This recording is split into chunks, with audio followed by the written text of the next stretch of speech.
Welcome back to the Vision of Escaflowne Retrospective. Having just examined the character of Dryden, let's now look at the character of Millerna, one which is somewhat closely tied to him. When I started typing the script on her, my initial thoughts were not the most positive. Upon reflecting upon it though, I can say that of all the cast, Millerna probably grew the most, and is quite a confident and respectable lady by the end of the series. She goes from someone I genuinely would not want to be in the same room with, to someone I can genuinely respect and say seems quite emotionally mature, someone that has learned to embrace their own agency and thinking processes in order to craft their own destiny. She evolves from a headstrong woman who thinks she knows what she wants into a confident woman willing to admit that sometimes she might not always know what she wants. But that's okay, because that's a problem that basically everyone has at some point, and along the way, she learns to think for herself. She's another great exercise in character writing that this series pulls off very well, as she does an excellent job in connecting to the main themes of the series, those themes being that sometimes what we want isn't always what it seems, and that one must make their own destiny. Living up to these themes so strongly, she also imparts them upon the viewers. Both her character growth and her actions display this, as Millerna learns not only about the outside world, but also about herself and the human condition. But of course, as we always do, what does she do in this world? Millerna is introduced early in the series as one of the princesses of Asturias, and Alan Shazar's biggest fan. In fact, upon the cast's arrival in Palace, she seems to fixate on the man, going so far as to literally beg him to sweep her off her feet and away from her arranged marriage. Well, Alan, of course, is a bit uncomfortable with this and tries to shut her down a little bit. He could try harder. He doesn't commit and fails, and Millerna continues to tag along with the cast for the duration of their stay in Palace. In those earlier times, she comes off as quite of a spoiled brat, and one which doesn't necessarily know how to talk or relate to people. She even beefs with Hitomi a little, seeing her as both possible competition and, if nothing else, a country bumpkin. When Van and Hitomi are forced to flee the kingdom, and Alan is arrested for having associated with them though, Millerna starts to think for herself, and starts to take her own actions. The first of this is freeing Alan from prison and warning him that the Duchy of Feld is about to be invaded by Zyborg forces. Alan then goes off to warn the Duke, and as a thanks, he literally shoves her home, even though she's actively trying to do her own thing now and run away. This doesn't deter her though, and Millerna, and the Mole Man, later escape, successfully joining a merchant convoy. As fate may or may not have it, this convoy happens to run into a wounded Alan Shazar, and Millerna herself ends up saving him using her previous medical studies. She has studied medicine because she thought it was her own active way of helping the people of her kingdom instead of remaining as a figurehead, more or less. Having saved Alan, and with the mission to Freed overtaking the need to get Millerna home, Millerna joins the main cast, and while still clinging to Alan, actively tries to be kinder to Hitomi and the rest of the group as well.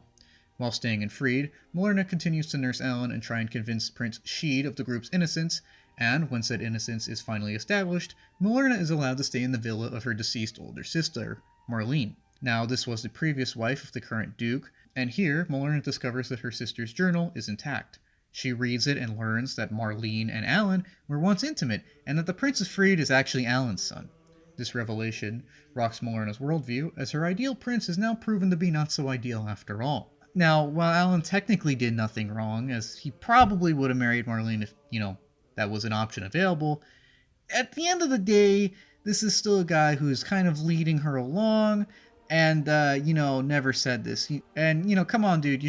You should have shut her down earlier. Anyways, Millerna confronts Alan about this before the big battle, but even as he is about to admit this, she literally refuses to hear him tell the truth and runs out. She then runs along with everyone else to the Fortuna Temple, and once that battle is lost, further afield. This eventually sees them run into Dryden's convoy, and while she is uncomfortable interacting with the man she is supposed to be married to, she does appreciate his honesty and slowly comes to understand and respect him. His open and informal personality foil Alan's almost perfectly, and soon she starts to question her worldview and the world itself, and maybe, perhaps, if she even is that attached to Alan. She even asks Hitomi for advice in this regard, proving that the two have come along quite a way. Still undecided, she, after a brief stay in Atlantis on the trip home, then decides that she will wed Dryden in a calculated move for the greater good, seeing it as a decision that is agreeable to her family and the royals, agreeable to higher society, a move which will generally benefit society as a whole, and one which she can tolerate as she does seem to respect the man and care for him, if not romantically, then as a fellow human. Although this wedding is ruined by the attack of Fulkin's cat assassins, Millerna does seem to care for Dryden by this point, again, if not romantically, then compassionately. She convinces herself that she's grown up and that this sacrifice is the right call. During her marriage to Dryden, she proves to be rather dedicated to the people and more open than ever, as she now seeks out Hitomi and others for even friendly conversations. Rather unexpectedly, though, Dryden annuls their marriage as the war draws to a close in order to restore her agency. With this new agency, and finally having learned the value of her own rationale and what she really wants, that is to simply be her own person, Millerna doesn't call Alan back and she doesn't tell him to marry her or anything like that. Instead, she respectfully, but professionally, sees him off to war, and by the end credits, it's implied, or at least to me implied, that she's now ruling Astoria as its new queen. In the beginning of the series, Millerna is immature, and not quite sure of who she is or what she wants. Again, that's okay though, because that's a problem a lot of people, even adults, have. In fact, this kind of sets up Millerna perfectly to explore this theme of not knowing what one may want with their life or what to do with their life. As the series progresses, she explores this theme more and more and becomes more and more of her own person as she starts to associate with more people and grow more comfortable and familiar with herself, the world, and others. She's a great character not only for her growth, but also because of how said growth directly ties into these themes. Millerna's initial journey is generated from her decision to run away and make her own decisions. This is a great way of establishing her character, as it shows that she has desires that are kind of simple, i.e. pursuing her naive infatuation with Alan, but also kind of complex and deep, like the desire to think for herself. These two motivations do a good job of setting up her character as one who incorrectly thinks she knows what she wants in the specific, in this case Alan, and correctly knows what she wants in general, that is to simply be her own person. Establishing Millerna's goals and motivations in this manner show that she is intelligent and on the right track, but not quite in touch with herself to quite know what she wants to pursue exactly. Having little agency for most of her life, she actively craves it, which is pretty reasonable and makes a lot of sense.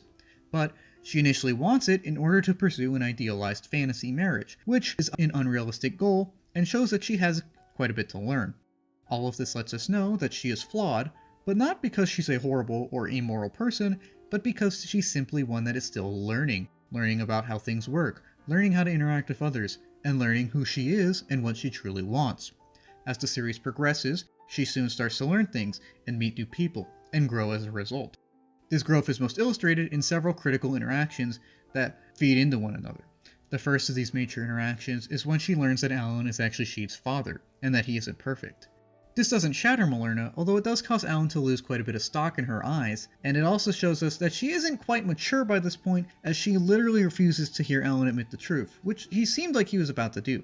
The next critical flashpoint is when she meets Dryden for the first time, and learns that not everyone or everything is how it seems. Although she is initially off-put by his frankness and peculiarities, and the fact that she's supposed to marry him, she soon respects his honesty and his self-confidence.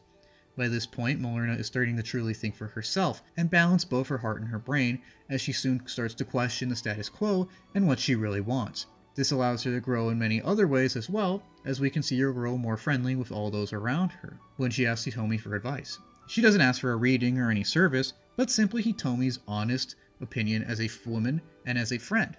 This is a sign of great growth, as two initially acrimonious associates have now become honest and open friends. By this point, Millerna is much more mature and responsible. Her travels have opened her eyes to not only the wide range of choices available to her, but also the large responsibilities that lie upon her. As such, she kind of overcorrects and decides to marry Dryden for the quote-unquote greater good. However, this still shows a degree of growth, as while her pursuit of Alan was an ill-informed initiative based on a naive perception of the ideal knight, her marriage to Dryden is instead a calculated act in which she's fully aware of the decisions she's making and the sacrifices she is choosing to give up. In this case, she is deliberately sacrificing her freedom, while the quest for Alan was her quest. Her marriage to Dryden is for everyone, and she is fully aware of this. Dryden is too, though, and as a result, allows her to go her own way once the war winds down.